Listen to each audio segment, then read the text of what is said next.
Okay, so me and Peter are on our way now to a call in Long Beach for no air conditioning. Spent the morning at a steam boiler training type of event, but hopefully I get some good footage of this AC call. Okay, so we're here. Went to the thermostat, made sure the thermostat's on. The customer says she usually hears the machine, but she hadn't heard it.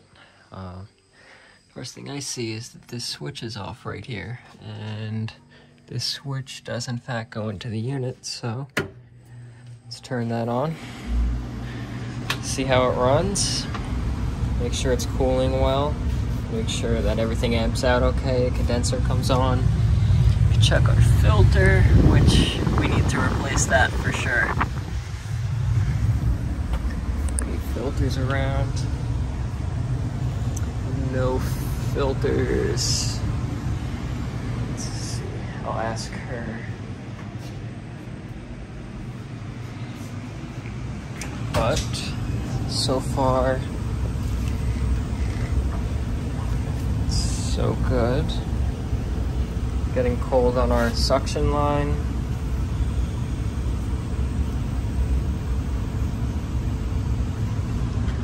Warming up on our discharge line. Let's see what we have.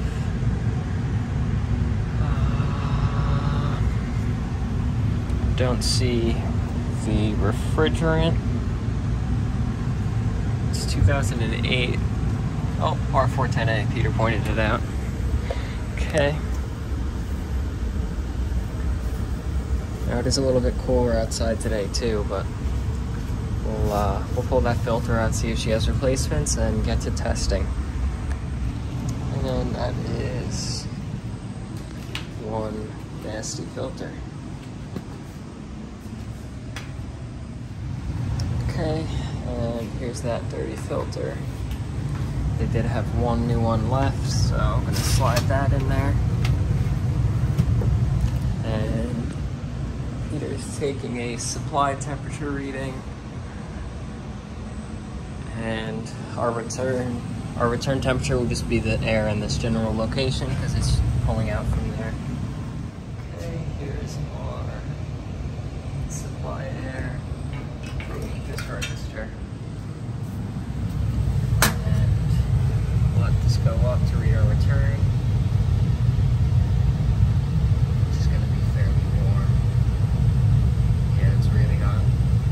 Felt it when I walked in here. 78, about 78 and 63. That leaves what, 15-degree delta T? 78 and 63. Yeah, so about 15-degree delta T, maybe even a little bit better. I did take a look at the coil. Oh, I can't show you the coil now, but coil was very clean. And we'll take a look at the condensers. Okay, so I just killed power. Now we'll test this capacitor, which is rated for 20 microfarads. I'm using the Klein. I was using a Testo, but I decided to switch back to the Klein. Mostly because the Testo meter leads broke, but also just because I missed this one.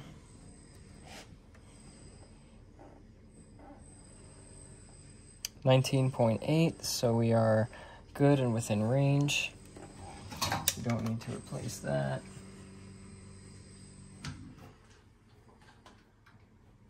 And I'm just gonna look inside. See how everything looks. Make sure there's no ice.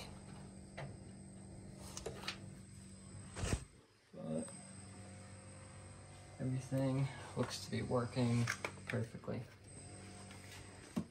And since we're here and heating is gonna start soon, I'm having Peter turn the unit on and heating just for a little bit so I can make sure that I get some water flowing. And we're getting hot water, and it Fan won't turn on until the lines reach a certain temperature. It's telling this controller to turn the fan on. I can already feel it's getting real hot to the touch, so it should be turning on any second. And you could see the boiler is firing and heating. Make sure the fan kicks on, and then we'll put it back to cooling.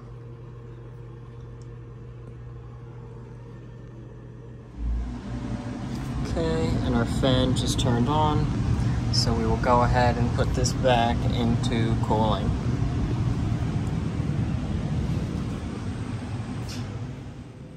This is just so nasty. Back into the elevator, level 1.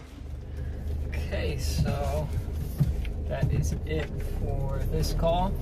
And on my way now to Woodmere for a call on a Rheem system. I believe it's a 3-ton. They were frozen last time, or they were frozen yesterday. So I pulled the disconnect, left the fan running, and we're gonna go see what the issue is now. I was there. Proceed to the route. A few weeks ago, and proceed to the route. Cleaning on the condenser coil because the system wasn't keeping up. Checked the charge, it did appear low, but after adding it had a lot of subcooling, so I'm thinking it's going to be a TXV, but I'll show you the pressures and what I'm dealing with when I get there. Okay, so here we are. Here's our condenser, right next to the mini split. Not running, no ice. So I'm going to hook up the testo probes and see how it's running. Okay, so I just got my probes hooked up to my measure quick. Make sure they're zeroed out. They're open to the air, so there's no pressure in the low loss fittings. And our temperature probes are reading about the same.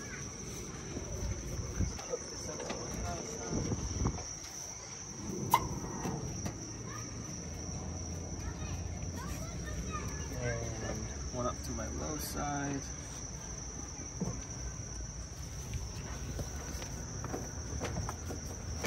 A little tight.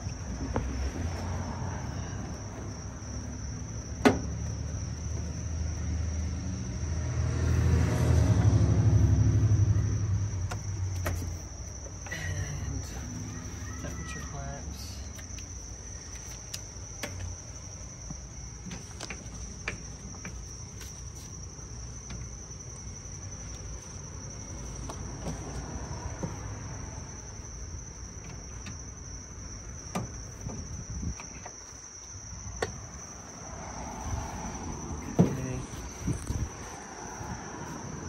Home, we're set for our 410A. That's what this is. And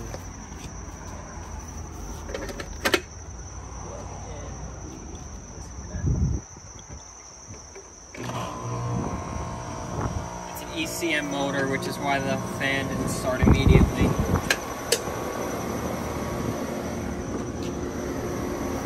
And take a look at our pressures.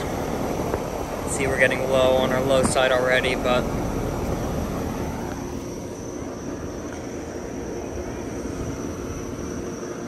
subcooling is gonna keep climbing while our superheat drops.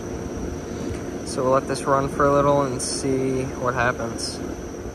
And while that's settling out, our ambient temperature is around 73, 72 point whatever degrees. Let's see what our discharge is. And we are dropping on our low side temperature. And our pressures are a little bit bouncy still.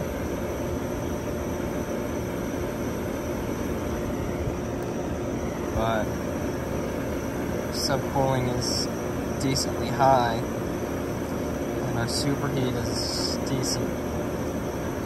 It's a little higher than I think I would like it to be, but moving around a lot, so we'll let it settle for a while.